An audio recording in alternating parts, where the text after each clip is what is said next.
Hello दोस्तों, कैसे हो आप सभी। स्वागत है आपका अपने YouTube channel platform of geography में। आशा करता हूँ सभी अच्छे होंगे, मस्त होंगे और अपनी तैयारी बेहतरीन तरीके से कर रहे होंगे। जैसा कि आप जानते हैं, यूजीसी नेट जून का एग्ज़ाम हो चुका है, लेकिन अभी हम यूजीसी नेट दिसंबर एग्ज़ाम की प्रिपरेशन के लिए डीपली फर्स्ट पेपर की तैयारी कर रहे हैं। और हमारा पहला टॉपिक है टीचिंग एप्टीट्यूड, यानी कि शिक्षण की अवधारणा। तो आइए स्टार्ट करते हैं।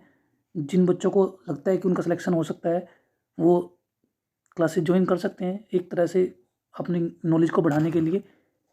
ठीक है, जिन बच्चों ने फॉर्म फिल नहीं किया था, कि किसी का कारणवश छूट गया है या फिर किसी को डाउट है, वो भी क्लासेस ज्वाइन कर सकते हैं। ठीक है, जैसा कि आप जानते हैं, इस साल यूजीसी नेट के 3 अटैम्प्ट होने वाले थे, उनमें से 2 अटैम्प्ट हो चुके हैं और तीसरा अटैम्प्ट अभी दिसंबर में होगा। तो इस टाइमिंग को ध्यान रखते हुए हमने अभी से आपके सिलेबस को डीपली प्रिपेयर करने के लिए कुछ तैयारियां की हैं, जिसमें से हम फर्स्ट पेपर को तैयार कर रहे हैं पहले ही, ताकि आप, यदि कुछ बच्चे इस एग्ज़ाम के बाद भी छूट जाते हैं और कुछ नए बच्चे जो एग्ज़ाम दिसंबर में देना चाहते हैं, तो उन्हें पहले से ही फर्स्ट पेपर की अच्छी तैयारी हो, डीपली तैयारी हो, और वो जो एक कॉन्सेप्ट होता है फर्स्ट पेपर का, वो आपको अच्छे से समझ आ सके। देखिए, मैं आपकी जानकारी के लिए बता दूं, शिक्षण की अवधारणा या आपका इसको टीचिंग एप्टीट्यूड या जो फर्स्ट पेपर है, वो यूजीसी नेट के पाठ्यक्रम में सबसे महत्वपूर्ण स्थान रखता है।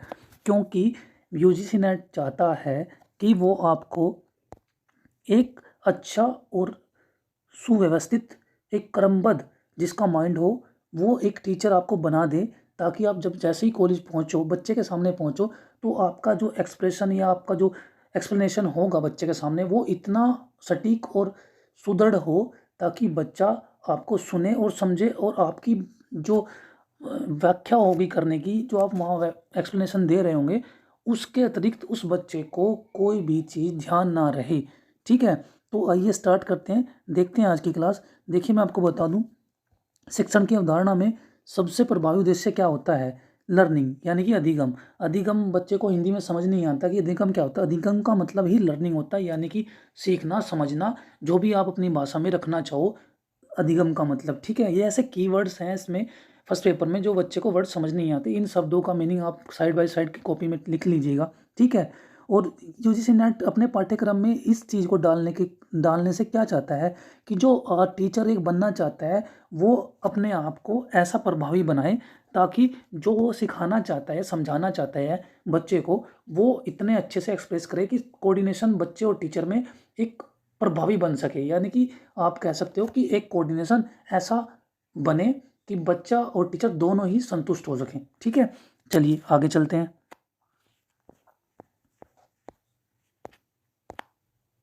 देखिए, किसी राष्ट्र की प्रगति में समृद्धि उसके मानव संसाधनों के विकास पर निर्भर करती है।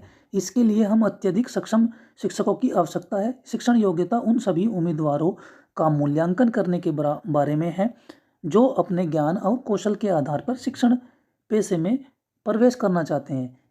यह एक सफल शिक्षक बनने के लिए बुनियादी गुणों को संदर्भित करता है। इसमें योग्यता, बुद्धि, दृष्टिकोण और एक सफल शिक्षक बनने की इच्छा।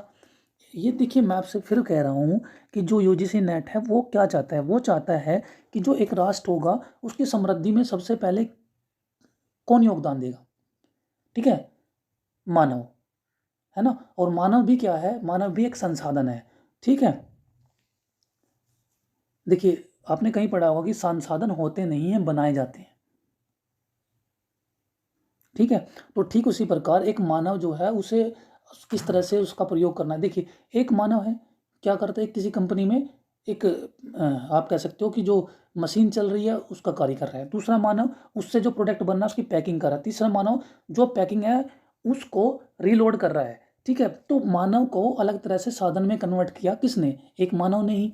ठीक, तो उसी प्रकार ये चाहता है यूजीसी नेट कि जो शिक्षक होंगे, उनकी योग्यता को इस प्रकार मूल्यांकित किया जाए कि वो अपने ज्ञान और कौशल को जो बच्चे को दें, इतने अच्छे से दें, ताकि उनकी योग्यता, उनकी बुद्धि और उनके दृष्टिकोण जो होगा, वो बच्चे को एक सुदृष्टि से समझ आए। ठीक है, क्योंकि देखिए, आप आज के समय में क्या होता है कि जब टीचर कम्युनिकेट करने आता है, तो बच्चा कम्युनिकेट करना नहीं चाहता या बच्चा सुनना नहीं चाहता। तो एक प्रभावी अगर शिक्षण हमें देना है, तो बच्चे और टीचर का कम्युनिकेशन बहुत ज़रूरी है, विद कोऑर्डिनेशन। ठीक है, आगे चलते हैं। देखिए, शिक्षणों को निम्नलिखित ढंगों से भी परिभाषित किया जा सकता है। नंबर 1, शिक्षण का मुख्य कार्य अधिगम की प्रक्रिया को उद्देश्यपूर्ण दिशा देना और उसका सही प्रबंधन करना। ठीक है, देखिए क्या कह रहा है कि जो शिक्षण है यानी कि जो टीचिंग है उसका मुख्य कार्य क्या है, लर्निंग यानी कि सिखाना। ठीक, देखिए यदि आप शिक्षा का मतलब या शिक्षण का मतलब ही नहीं समझ पाओगे, सबसे पहले शिक्षा किसे दी जाती है, जो लेना चाहता है। ठीक है, जो लेने वाला वो क्या चाहता है, वो कुछ सीखना चाहता है। यानी कि जो आप कह रहे हो कि अधिगम जो है क्या है कि लर्निंग है, लर्निंग प्रोसेस है। और शिक्षण क्या है, जो दे रहा है। देखिए कोई टीचर आपको क्या दे रहा है, शिक्षण यानी कि शिक्षा दे रहा है, और जो आप ले रहे हो वो क्या है, लर्निंग यानी कि अधिगम आप रिसीव कर रहे हो। ठीक है, तो उसका मुख्य उद्देश्य यही होता है कि आपको सही प्रबंधन यानी कि सही तरीके से आपको शिक्षा दी जाए। दूसरा देखिए, शिक्षण दूसरा देखिए शिक्षण छात्रों को शिक्षकों द्वारा प्रदान किए गए अनुभवों में संलग्नता, इंगेजमेंट इन एक्सपीरियंस के माध्यम से अपेक्षाकृत अस्थायी अस्थायी परिवर्तन उत्पन्न करने के अवसर प्रदान करने की एक प्रक्रिया है। ठीक है, आपको ये शायद लाइन नहीं समझ आई होगी। तो देखिए वो कह रहा है कि जो शिक्षण जो होता है छात्रों को शिक्षक द्वारा, देखिए एक जो शिक्षक होगा उसके पास अनुभव होगा। यदि मान लीजिए आपके पास अगर कोई नया टीचर भी आता है, उसके पास भी अनुभव होगा। कैसे, देखिए उसने कुछ रिसर्च की होंगी, उसने आप जब आपके पास पहुंचने से पहले लगभग 50 से ज़्यादा बुकों को पढ़ा होगा, उनका उसके पास एक्सपीरियंस होगा, एक से अधिक टीचरों का ज्ञान उसके पास होगा। उसकी रिसर्च यानी कि जो उसने अभी तक खोज की है, खोज का मतलब उसने जो अभी तक अपने रिपोर्ट्स बनाई हैं, उन सब का उसके पास क्या होगा, अनुभव होगा। उस अनुभव को वो आपके सामने रखता है और एक अस्थाई, ठीक है, स्थायी परिवर्तन उत्पन्न करने के अवसर प्रदान करता है, यानी कि स्टेबिलिटी रखने की बात करता है। ठीक है, नेक्स्ट देखिए 3 नंबर, शिक्षण ज्ञान अनुभव और वैज्ञानिक सिद्धांतों का एक कौशल अनुप्रयोग है जिसका उद्देश्य अधिगम की सुविधा के लिए एक वातावरण स्थापित करना है। देखिए यदि कोई टीचर होगा उसके पास ज्ञान भी होगा, अनुभव भी होगा, एक वैज्ञानिक सिद्धांत भी होंगे। क्यों वैज्ञानिक सिद्धांत, कैसे, क्योंकि वो रिसर्च करके आपके पास पहुंचा होगा, यानी कि वो पीएचडी या आप कह सकते हो एमफिल वगैरह कुछ करके पहुंचा होगा, या ट्रेनिंग लेकर आपके पास पहुंचा होगा, स्किल डेवलपमेंट वो कर चुका होगा। ठीक है, ये सब चीज़ें उसके पास ऑलरेडी होंगी। तो वो क्या करेगा, उन इन उसकी जो स्किल्स हैं, ये ज्ञान अनुभव वैज्ञानिक सिद्धांत, इनका क्या करेगा, वो इनके माध्यम से आपको लर्निंग प्रोसेस का एक ऐसा इन्वायरमेंट क्रिएट कर देगा जिससे आपको पढ़ने में आपकी रुचि बनेगी, आपको अच्छा लगेगा। ठीक है, यहाँ तक अगर आपको समझ आया हो तो आगे चलें। चलिए 4 नंबर देखिए, शिक्षण एक नियोजित गतिविधि है और प्रभावी शिक्षण निम्नलिखित कारकों पर निर्भर करता है। ठीक है, देखिए नियोजित गतिविधि का मतलब है एक ऐसा प्रोसेस जो एक प्लानिंग तौर पर चलता है। ठीक है, शिक्षण एक टीचिंग एक प्लानिंग प्रोसेस है। ठीक, और उसके भी क्या है, निम्नलिखित कारकों पर निर्भर करता है। ठीक, ये जो एक प्रभावी शिक्षण है वो निम्नलिखित कारकों पर प्रभावित करता है। ये देखिए, विद्यार्थी कितने स्पष्ट रूप में समझते हैं कि उनसे क्या सीखने की अपेक्षा की जाती है।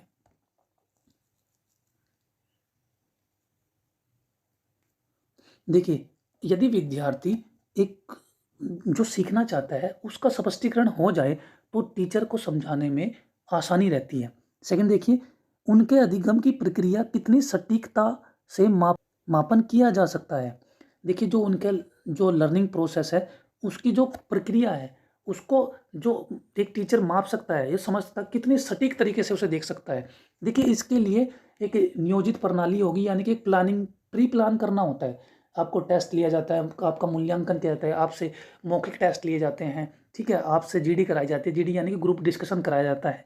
ये सब एक क्या होता है, एक जो होती है टीचिंग प्लानिंग प्रोसेस होता है, ये एक तरह का। पॉइंट नंबर 5 देखिए, शिक्षण एक ऐसी प्रक्रिया है जिसमें कुछ पूर्व निर्धारित लक्ष्यों को प्राप्त करने के लिए शिक्षार्थी, शिक्षक और अन्य चरों को व्यवस्थित तरीके से आयोजित किया जाता है। देखिए अब बात करें, इसमें बात की है कि पूर्व निर्धारित लक्ष्यों की प्राप्ति।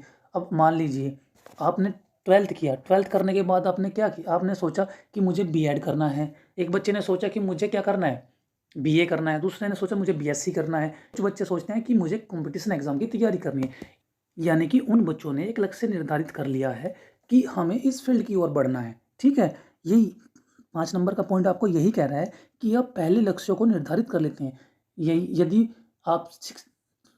आप छात्र हैं तो आप एडमिशन से पहले अपना लक्ष्य निर्धारित कर लेते हैं, उसके बाद भी अलग अलग तरह के लक्ष्य आप निर्धारित करते हो। एक टीचर है, आपको पढ़ाने से पहले प्लान करता है, ठीक है, कि बच्चे को किस प्रकार से समझाना है, किस प्रकार से पढ़ाना है, और उसके लिए ये यहाँ तक उसे लेकर जाना है। एक प्रोसेस होता है, एक लक्ष्य होता है टीचर का भी, कि बच्चों को कितनी सटीकता से समझाया जाना है। ठीक है, पॉइंट नंबर 6 देखिए, शिक्षण एक ऐसी गतिविधि है जो एक बच्चे को सिखाने और वांछित ज्ञान और कौशल प्राप्त करने और समाज में उनके जीवन जीने की वांछित ढंगों को प्रभावित करती है। देखिए, आपने ये तो महसूस किया ही होगा कि जब जो बच्चे शिक्षा नहीं कर पाते हैं या जो लोग शिक्षा नहीं कर पाते हैं, उनका बोलचाल रहन थोड़ा सा अलग होता है। वो अगर अपनी बात को एक्सप्रेस भी करते हैं तो थोड़ा सा ऐसा लगता है कि वो सामने वाला हमें डांट रहा है। ठीक है, जब एक पढ़ा लिखा या आप कह सकते हो एजुकेटेड पर्सन अपनी बात को रखेगा तो किसी भी अन्य पर्सन को ऐसा नहीं लगेगा कि इसने उस बात को जोर दे के बोला है। ठीक है, नेक्स्ट चलते हैं।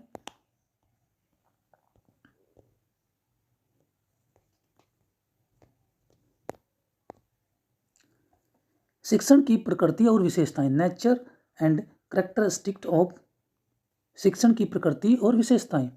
हम शिक्षण की कुछ परिभाषाओं और महत्वपूर्ण पहलुओं पर चर्चा पहले ही कर चुके हैं। ठीक है, क्योंकि आपने पीछे इस बारे में जाना है। ठीक है,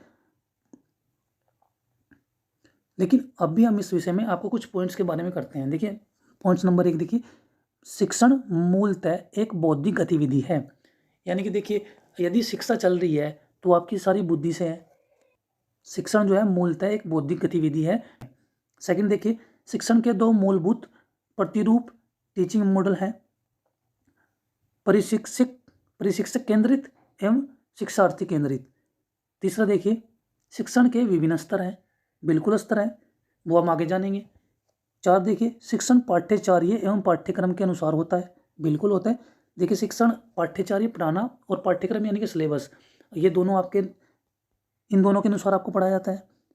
पॉइंट नंबर 5 देखिए, शिक्षण का वातावरण गतिशील होता है, बिल्कुल गतिशील होता है, हमेशा निरंतर चलता रहता है।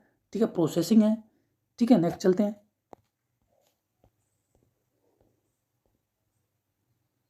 पॉइंट नंबर 6 देखिए, शिक्षण अधिगम अनुदेश प्रशिक्षण पर परस्पर घनिष्ठ संबंध है। देखिए, आपस में सभी एक दूसरे से जुड़े हुए हैं।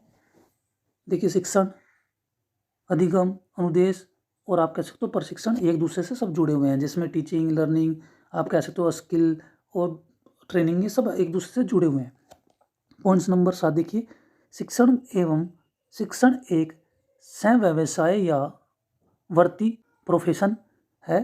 शिक्षण कौशल प्राप्त करने के लिए एक लंबी अवधि का अध्ययन और प्रशिक्षण आवश्यक है। यानी कि आपको क्या कह रहा है, जो शिक्षण है यानी कि जो आप पढ़ा रहे हो, टीचिंग करा रहे हो, ये एक प्रोफेशन है, एक तरह का प्रोफेशन है। इसमें क्या होता है, पहले शिक्षण की कौशल यानी आपकी स्किल्स जो होती हैं वो आप डेवलप करते हो, एक लंबी प्रोसेस के बाद ये आपकी डेवलप होती हैं। ऐसे नहीं कि एक टीचर एक दिन में ही बन जाता है, इसे बनने में बहुत समय लगता है। पॉइंट नंबर 8 देखिए, शिक्षण विज्ञान के साथ साथ कला भी है। नेक्स्ट चलिए। देखिए, अभी तक जो हमने पॉइंट्स डिस्कस किए हैं थोड़ा लिख लीजिएगा, इन्हें समझने की कोशिश कीजिएगा, और यहाँ से आगे हम कल की क्लास में बढ़ेंगे। और यदि यहाँ तक क्लास आपको समझ आई हो तो प्लीज़ कमेंट कीजिएगा, और यदि आपको थोड़ा भी डाउट हो या फिर किसी तरह से आप चेंजेस चाहते हो टीचिंग में तो उसके लिए भी कमेंट कर दीजिएगा। मैं नेक्स्ट क्लास में आपके लिए इम्प्रूव करने की कोशिश करूँगा और ट्राई करूँगा कि आप बेटर तरीके से समझ पाएँ, और आपको जो चाहिए उसके अतिरिक्त हम इस टीचिंग प्रोसेस को थोड़ा और बदल लेंगे। ठीक है, और आसान भाषा में भी कन्वर्ट कर लेंगे, और यदि आप ऐसे पढ़ना नहीं चाहते तो पॉइंट्स निकाल के भी हम पढ़ लेंगे। ठीक है, तो मिलते हैं नेक्स्ट क्लास में, तब तक के लिए धन्यवाद। क्लास को लाइक करें, शेयर करें और कमेंट करना ना भूलें। चैनल को सब्सक्राइब कर लें, बेल आइकन ऑन कर लें ताकि आने वाली वीडियो की नोटिफिकेशन मिलती रहे। और यदि आपका कोई फ्रेंड या भाई बहन या कोई रिश्तेदार यूजीसी नेट फर्स्ट पेपर की तैयारी करना चाहता हो तो हमारे चैनल से जुड़ सकता है, उसको आप ये चैनल सजेस्ट कर सकते हो। धन्यवाद।